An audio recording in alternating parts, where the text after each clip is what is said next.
Tell me, though, what's his technique? That last strike, it seems invincible.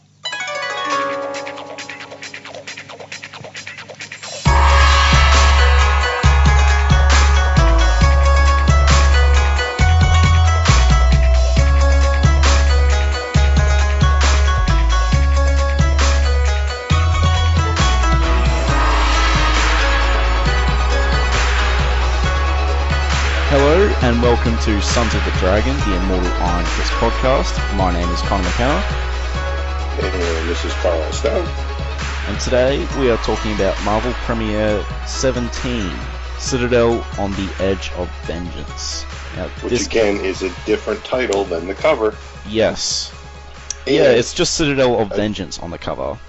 Well, let's break it all down. At the end of 16, it was just the Citadel. Yep. Then the cover is the Citadel of Vengeance. And then the first page screams, Citadel on the Edge of Vengeance. I wish they kept going, because I just wanted to see it get longer and longer. See how they go from there. Like every third page, the title is longer. Yeah. So, I couldn't find anything that was happening this month in 74. Okay, I'm going to have to blame you for this. Okay. I had been going with the original issues, and then you kept commenting on how the coloring was so magnificent in the Masterworks. So I busted one of my Masterworks. Yes, I own quite a few. I think I own 3. Wow. Well, at one point in time, I don't know if they would found a pallet of them in a warehouse or something, but on eBay, they were selling the Masterworks for $20 shipped. Wow, that's awesome. So I actually bought, probably over a 6-month period of time, I bought 5 copies. Do you have a variant copy? No, I don't have the green cover that goes for stupid money. I don't have that version. But I bought 5 copies. I gave one to a good friend. I gave another to my brother. And I'm pretty sure I'm still sitting on 3, and I finally busted one open. And not only is the coloring in general 10 times better, I actually think they tightened up some of the inking lines. Because there's a huge difference. There's a night and day difference. Yeah. In what's in the original, 35-year-old faded comic book. And what's in these suckers. So let's talk about this cover. Yeah, what are your impressions, and does it look like it is used again to you? Well, I'm going to look now, because I... Look at the team-up. It's in the... because I still haven't found a copy of that team-up. Oh, the Spider-Man Iron Fist team-up has Iron Fist busting through a door and Spider-Man swinging in over him, and Iron Fist is almost in the exact 100% same position as this cover. Yep, I just looked it up. For a few fists more. Wow, you're right. This cover though is good. I like it. Oh yeah, it's pretty to the point. Especially in the vibrant colors from the hardcover. It's very. Would make a really good 3D image. It's got a good forced perspective to it. Yeah, I gotta say I'm torn about this whole issue between black and white and Masterworks. Not Masterworks, sorry, color. I should say in the Masterworks, because they're both quite good. I think either one could work, really. Yeah, no, I mean that's it's very straightforward, dynamic. He's angry, and he's punching through steel doors, and these guys are freaking out. You've killed, you've plundered, and now you must pay. So, it just leads to an action-packed issue. Kung Fu versus Cold Steel. Yeah. Referring to the handguns, I'm guessing. Well, he does punch a lot of steel in this book. True. Now, this episode is going to be a bit different to our usual format. I guess just this one. Just this is the only issue it will work for. So if you hate it, then it's the only time you have to put up with it. If you love it, well then, tough luck, I guess. Well, if you don't enjoy it, you can pretty much just skip 12 minutes ahead. And we'll be talking about the issue. Right. The plot recap is in the 12 minutes, though. Just be warned. But you can just skip 12 minutes ahead and look in your copy, if you have one, about what we're talking about. And it's a weird issue, because everyone has Australian accents. Well, most people. Yes. Except Iron Fist. It's odd. Anyway. Well, he may be cast as an Aussie, so. Yes, let's hope. We'll take over cinema. We're coming back. Maybe you can find where he lives and get an honest-to-God interview. Mad Fist.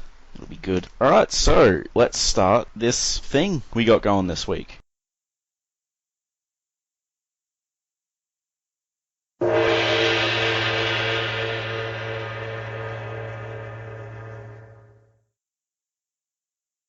You stand before the towering skyscraper, dwarfed by it in size, but not spirit. You have battled and defeated time, distance, assassins, the berserker called Scythe. And now you are ready to confront the man named Harold Meacham, the man who waits within the gleaming steel citadel before you, the man who murdered your father. The man who caused you to become Iron Fist, and the man whose projected death is the sole reason for your existence as Iron Fist. You have experienced the last 10 years of your life in the fabled mystical city of Kunlun, and your only knowledge of these Manhattan streets is crouched in the memories of a 9-year-old boy.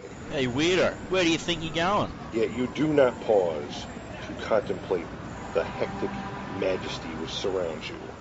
You stalk onwards, swiftly, unflatteringly, until you reach your objective. The sky-piercing edifice housing the multi-million-dollar corporation stolen from your father. The building now owned by Harold Meacham. You cross the crowded vestibule, oblivious to the gawking stares of those unversed in the customs and remnants of Kunlun. What's he made up for? For even as you approach the elevator, your mind is obsessed with a single thought which displaces all others: vengeance. The man from whom you will wrest it, and his location. But then, as the elevator begins its methodical hum, your mind fills with other thoughts. Memories of a nightmare scene 10 years past, played against a bleak landscape of frigid waste. A bizarre tableau in which Father Wendell Rand scrabbles for the life hold on a bridge of frost. Finds that hole only to have it crushed from his grip, and then hurtles to his death. Dad! Before your shocked eyes, and before the smirking eyes of another, Harold Meacham's eyes. The memories part like the retracting elevator doors, and you find yourself facing a desolate corridor at whose silent end awaits a door and a camera. You perceive that your every move is being observed, and as you tentatively step forward, wicked pointed spikes punch from the walls to confirm your perception. You leap forward, shattering the brittle spikes before they converge upon you. And the termination of your leap activates a new threat. Pylon-mounted machine guns swiftly bloom from the tiled floors.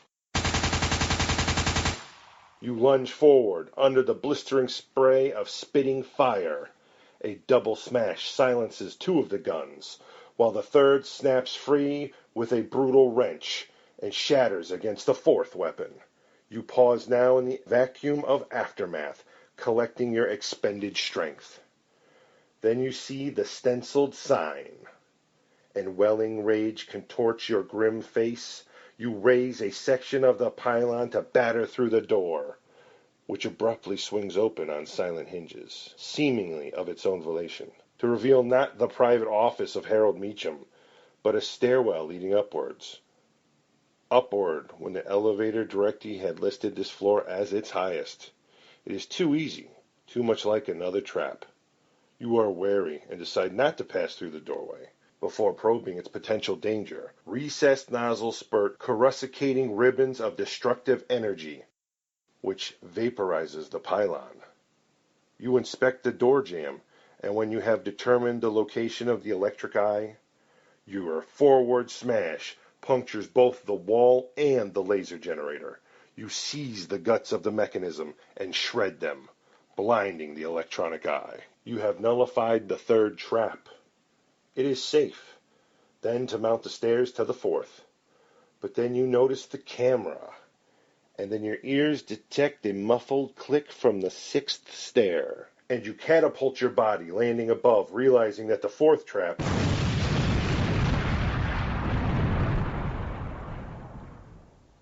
had been the stairs themselves. You wipe the explosion's debris from your symbolic attire and proceed, wondering how many more pitfalls await you.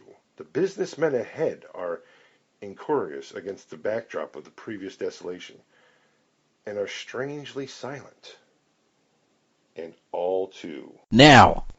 professional. Snuff him! As one, they arc their weapons into rigid place Before he has a chance to move! and snap off simultaneous roars of death.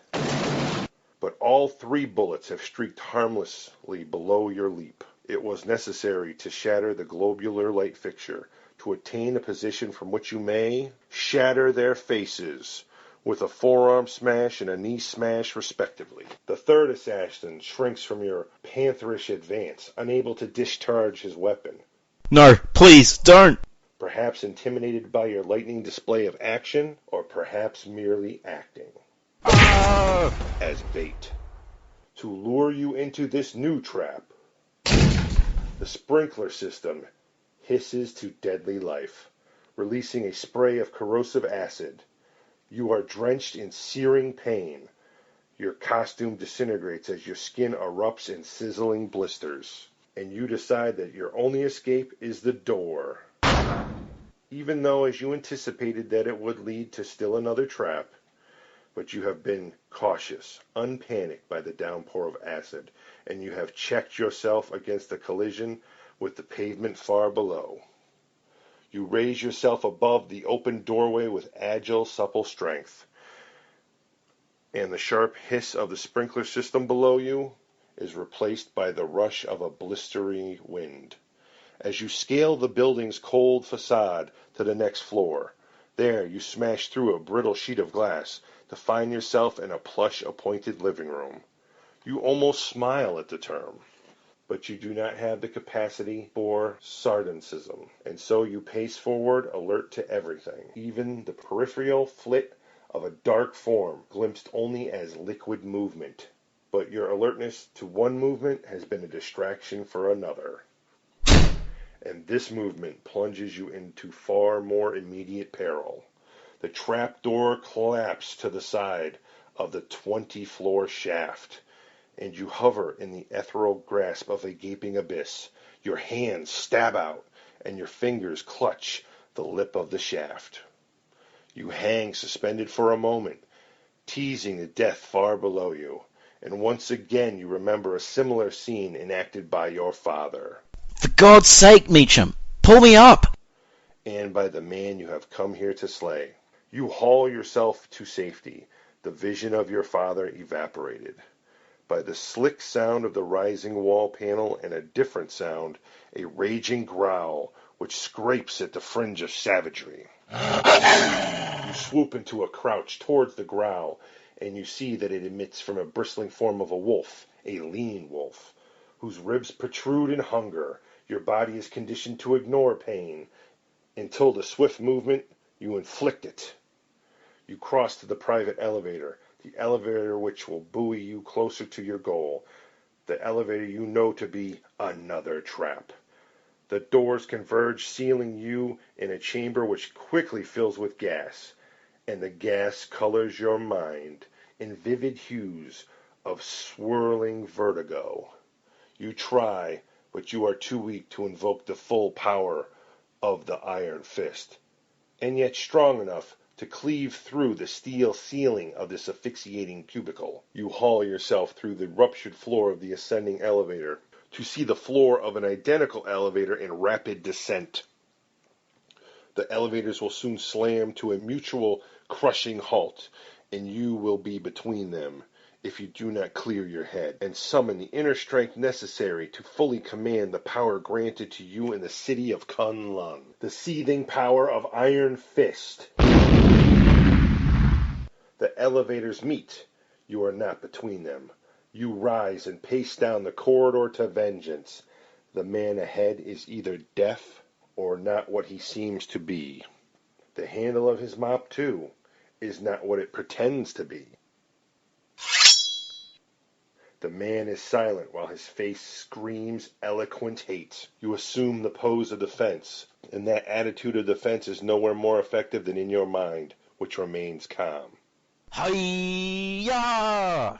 Throughout the pass, the swordsman did not even see your forward smash. Ah! Did not realize it could have been his last sight. It is over now, and soon to begin. You have reached the end of the final corridor. You face the last door, the final obstacle to vengeance. It is a flimsy obstacle, one you will take pleasure in removing. You tense yourself and... Wait! A sound. A glimpse of a dark blur again, and a razor-sharp edge star spinning towards you. No, towards the camera. And the now blind laser mechanism it houses. The lust for his vengeance had shattered your caution, and yet your life has been spared. By a scarcely glimpsed savior who has now vanished, along with your defeated foe. But you do not pause to contemplate the mystery. Your mind burns, instead, with the sight of your father pinwheeling to his death. And the calm in your mind scatters like the ripples of a violated pond, as you smash through the door to reach Meacham! Where is he? Mr. Meacham conveys his apologies for not being able to greet you in person, Iron Fist, but he has paid me well to act in his behalf. To kill you. You realize now that you have entered the final trap, one designed specifically for you, by a man who can't even know you even exist. Next issue, The Lair of Triple Iron.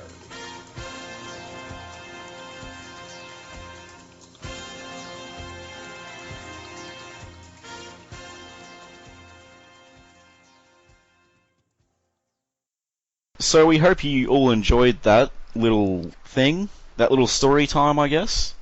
A little one-shot we did there. Yep, I enjoyed doing it, just turning it into an Australian piece of art. The funniest thing is that Connor is the one who does all the editing and stuff. I don't have any editing software. I downloaded a free app onto my iPhone and was trying desperately to read that entire comic book without screwing up in one shot. And after take number 7 of screwing up and starting all the way fresh from the beginning again, because I was trying to make it smooth as possible, I literally gave up, and there's screw-ups he had to then go in and edit out. Because some of the words in here are just odd. One of them doesn't exist. Like, actually does not exist. Only one? Well, it is only one that I spotted. I'll just see if I can find it again. I also found it odd on page... Coruscating. Ugh. 1, 2... Okay, on the 3rd page in the flashback, Randall scrabbles for a life hold on the Bridge of Frost. He doesn't scramble, he scrabbles. He plays Scrabble. So he busts out a board game. And ultimately his knowledge of the English language failed him, and that's why he died, I guess. Apparently. Because Meacham won, and Danny's just jealous. Meacham caught him cheating. Yep. Stomped on his hand. How good's that first page with Meacham's head at the back of his building? It's the giant, foreboding, laughing head. Yeah, I really like that. It's sort of silly, but it's great. It looks really good. The most interesting part is that's not what he looks like now.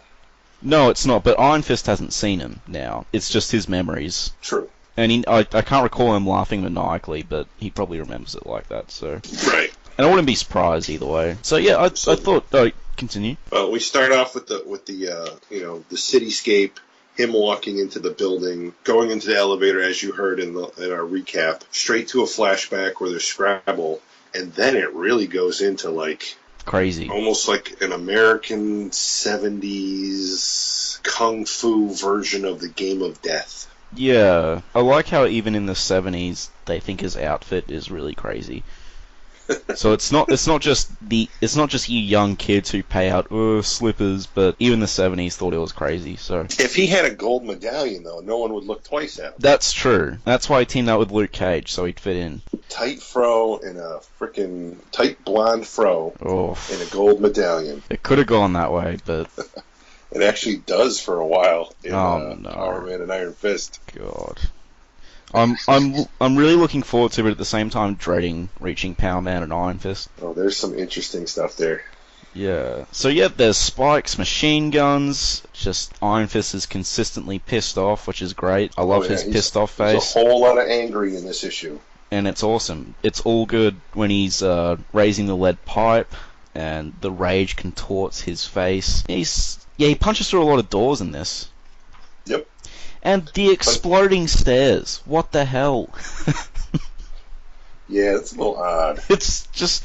I mean, I sort of get the guns and the knives, but the exploding stairs is just... This is turning into... There's this Daredevil story. I don't know if you read it. And he gets lured to this house. And this house makes this issue look like a grounded, realistic comic. Because that house that Daredevil sneaks into, every single thing is a trap. The floor he walks on is a trap. I can't remember what issue it is. I'll try find it though, because I think our listeners and you should definitely read it if you want more insanity in this vein, because it's one of the most absurd things I've ever read. And the follow-up issue has a picture of him kicking a little girl down an elevator shaft, so... Oh, nice. In his blind lawyer attire as well. Well, I also found it interesting that in the issue itself, where we have great guest appearance of the Mystery Ninja. There will be more on the Mystery Ninja, but in this issue we get like 2 panels of him just popping up. The first pop-up, I don't even know why he's there. He doesn't do anything other than, look, it's a ninja. And the second time he pops up, he actually does something. They brought in the wolves, which of course caused a kind of flashback-ish. A bit on the nose, but I guess it's just a coincidence. But the funniest part was, that didn't cause a flashback. You're right, it didn't. Nope. He just dispatches the wolf. He kills it, I'm pretty sure, right? Like, he just gives it a knife hand to the neck, and it just sort of lies there. Well, it looks like he karate chops its throat straight out. Yeah. Oh, I found that issue. Daredevil 208, The Deadliest Night of My Life. Definitely check it out. It's very... You'll see what I mean by House of Traps when you read it. But, yeah, anyway, back to this. Yeah, the wolf... I like the wolf. I mean, it could be in a lion, but I like the fact that he just starved this animal for ages. For what, 10 years? I don't know. I guess he knew when he was coming out, though. Which, we'll talk about all the... how he knew stuff next issue, because there's no point talking about it now. Right, my next question, I didn't have a chance to research it. Yeah. Is Kirshner a jab at somebody, or because for no reason whatsoever, the elevator that's about to crush him has Kirshner Elevator Works on a sign on it. There's no reason for that to be there at all. I have no idea. I guess... Because I don't see it listed in any of the issues we've covered so far as like the writers or artists or inkers or nothing. I'll definitely look into it after we do this, because I am interested now. Oh, we didn't... Acid sprinklers, right? How does that... We got acid sprinklers. Doors to nowhere. Yes, because when you build a skyscraper, you have a brown wooden door on the 22nd floor, or 21st floor of your 20-floor building. I'm going to assume that this building is restricted, right? Because, I mean, anyone could get an elevator up to where he got it, and if they went in there, it would have just been killed immediately. How many bodies of, like, potential employees are there lying around? So he shears through the elevator without the power of the Iron Fist. Yep, that's just him. Training. Yeah, just him cutting through the elevator. So a lot of people say Shang-Chi's better because Iron Fist relies on magic. Well, look at this. He's cutting through an elevator with his bare hand with no magic powers or anything. So, yeah. I really like the panel where he gets gassed. Well, he doesn't get gassed, but like they try to gas him. It's very psychedelic. Yeah, it's groovy. And I love him bursting out of the elevator, which is actually from the cover, him bursting out of that elevator. Yep. But there's no guys with guns waiting for him, and he's not talking. Nope. But still, it's the most accurate cover we've gotten so far. Yes. And then there's the evil Samurai janitor. Which, did you ever play Saturday Night Bit. Did you ever play the fighting fantasy books, like Mm-mm. pre-D&D sort of stuff? And it just reminds me, choose your own adventure. You turn a corner and there's an innocent-looking janitor there, and then he turns around screaming, rolls skill to dodge. It's just the way it's drawn even just brings me flashbacks to Death Trap Dungeon. I do like the fight. Well, it's Does he very kill him? traditional with the. I don't think he actually does, because the body on the next page disappears. That was weird. But I do like the traditional single pass, as Yes. most samurai fights actually were. Hmm. The whole drawn-out 5-minute sword battle is total BS that you see in all these films and TV. And for the most part, it was literally... Most samurai sword battles were literally, in duels anyways, one pass. I remember watching Yojimbo, and that was pretty much it. He just... Mm-hmm. Yeah. So then, he managed to dodge the sword and crack the guy across the skull, which drops him like a rock. yeah. And there's blood coming out, which is sort of why I thought he might have killed him, but... And he's got one door left, and the ninja shows up. and This saves guy him looking from very the... Smurf, Yeah, purple he's- and blue ninja. Yeah, actually, I guess he's shadowy. He's in the shadows. But he saves him from the camera, which is a Yes. laser gun, as they are. And then he has the one door left, which again, not using the iron fist, using just his skill, totally destroys the door. And then he comes across Kirby's lost love child. Yes, it is somewhat, the villain is somewhat Kirby-esque / Machine Man, which I think was actually drawn by Kirby, Okay. because his first appearance was in the 2001 comic, with pretty much like old school kickboxing headgear on. Yeah. And he's holding the triple staff, or the triple nunchucks, as some people call them. It feels very out of place, even for this Oh yeah, insanity. the entire room. Just turns the into entire- Kirby all of a sudden when it is, yeah. In the middle of nowhere, we're presented with like a techno Aztec room, all in gold. He's even in like an Aztec style throne, sitting there in his purple and red outfit with all this cables for no purpose whatsoever, saying basically, I've been hired to kill you. I think out of Danny's whole origin, so up to confronting Meacham and stuff, this guy is the weakest part of it. He fits in the least, and if you're ever going to tell a recap of his origin, you just want to leave this guy out. 'Cause Yeah. he just doesn't fit in, and doesn't really have a purpose except for a cool fight. He only lasts a few pages as well. Oh, actually, he lasts a bit longer than most people at this point, except maybe Captain Joker, but there was a lot of flashbacks in that issue, so that's cheating. Yes, but the flashbacks are for somebody else. So the body disappears and the ninja disappears. Did the ninja take the body? Don't know. Is it like the hand where the body just dissolved? Although this is before the hand, so... Yeah, I don't think they ever explain the samurai missing. I don't think that's ever touched upon again. That's cool, I guess. I guess the way I took it is the ninja took him. Otherwise, I think he would have taken his sword, because you see the sword and the mop just sitting there. Mm-hmm. So maybe the ninja took him for some weird stuff. Gets pretty weird, if I recall, so... And of course, the next issue is titled The Lair of Triple Iron. Yep. Of course, what it's on the cover and what it's on the inside of the next issue, we'll just have to wait till next time. Yes. I'll have to just hold off because I want to go into it, but... Don't do it! Fight the urge, Connor! Fight the urge! Yeah, I'll fight it. What'd you think of the issue? I quite liked it. I enjoyed the issue. It was definitely interesting. Again, whole lot of words, which is great because unlike, the Image comics and the stuff that's out today, you're invested in this if you slowly read it and take your time. I mean, it took me 12 minutes of like almost speed reading for our little fun thing we did there. And it's an action-paced comic, yet it still has more words than definitely. the non-action There's- comics of today. There's action every single page. Pretty much every other panel, there's something going on. Yeah. There's a lot of the second person inner monologue, which is good, which is the bulk of the issue in Right. terms of dialogue, really. It was a spectacle. It was very entertaining. It was over the top, even in comparison to the previous issues, but it was definitely entertaining. Just this Game of Death style tall skyscraper full of challenges. The only letdown for me was, again, the Kirby stuff at the end with the ridiculous guy. But other than that, I thought it was a pretty strong issue. I'm not going to say it's weaker than the other two issues, even though the other two are, better, but it's different. It's not supposed to be. It's a change of pace. Oh, most certainly it's different. And it's going to Endgame now. And by it being that different, it allowed us to do what we did with this issue. Yeah. Literally, we're not going to be able to do that ever again. Yeah, never again. It's never going to happen again.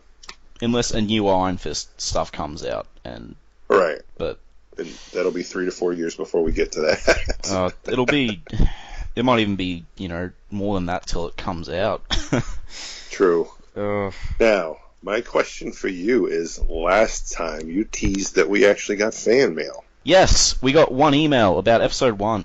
I'll read that out. So we got an email from Kevin Swanson, who sounds like a criminal. The name is just a bit too clean for me. But he just says, "Hey guys, good job on the first episode. Looking forward to more episodes. I was following along in my book as you discussed. Gives me a good reason to go over the issues again. Now you just need to spread the word. Find some relevant Marvel forums to post in, some 4chan threads, maybe make a post on the Marvel Heroes forum." Thanks for the email, Kevin. I don't think I'll spread the word to those places right now. I mean, I haven't even gotten it up on iTunes yet. I want to do that first. But we should spread the word a bit more, because more mail would be nice.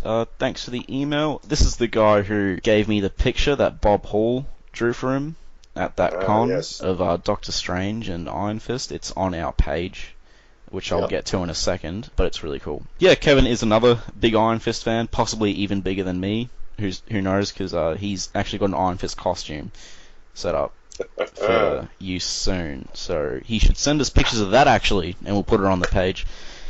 I gotta find pictures of me in my Iron Fist costume. Uh-oh. The scariest part is when I was in my Iron Fist costume, Connor. I don't know if you were born yet. That's not too scary. I'm actually a lot older than 23, right? I'm more like 600. Okay. Yep. I was born in an egg as well, so there's that. From the planet Orc? No. From a volcano. So, yeah, that's the issue. That's the fan mail. Hey, one email's better than none. Yes. Thanks again for the email, Kevin. Is there anything else you want to say about this issue? It's a lot of fun. If you haven't read it, I'm sure if you did a hard enough search online, you could probably find some place that has it scanned out for you to read. The only reason why I say that is because of the impending Netflix series. These first issues are shooting up in price. The Masterworks is a way to go, and I believe they just released almost like an essential soft cover. Did they? Of these exact issues that appear in the hardcover. Okay. It's exactly like the Power Man and Iron Fist one you just picked up, Connor.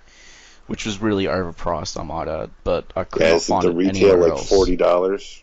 Look, I won't. Or at least it's $40 American. Who knows what it is down by you? Oof. Let's just say it was in the 60s. Oof. Ouch. Yeah, I got it though because I could have shipped you one for less. People up here selling them for $20. Well, I didn't know how common they were, because I've been trying to hunt coloured Power Man and Iron Fist that isn't the original back issues for a long time, and I saw that and I'm like, look, I have to get it, because we'll be covering that at some point, and I don't have a copy of any Power Man and Iron Fist. So This goes for anybody listening. If you're looking to pick up trade paperbacks or hardcovers of collected issues, you need to go to InStockTrades.com. They pretty much sell everything and anything, and they usually start at 25% off and sometimes go as low as 70% off when they blow stuff out on clearance.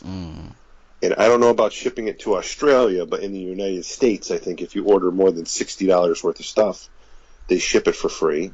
Awesome. And they also don't charge you any tax.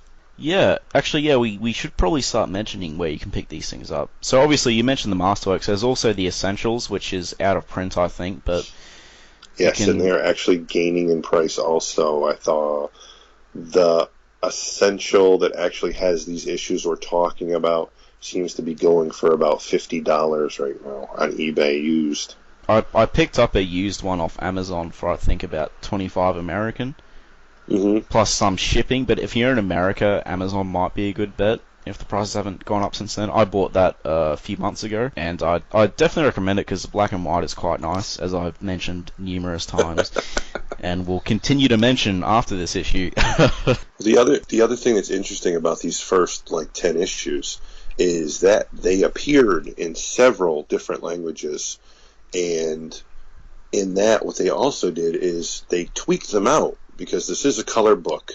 And since they weren't in color in these other places, they put in the different pigments, and I forget the art term for it, but it's all the little tiny dots to signify shading. Yeah. And it's almost like looking at a different story, even though it's the same outlines. What they did to highlight colors and changes in shading is really quite interesting, and it's not the same.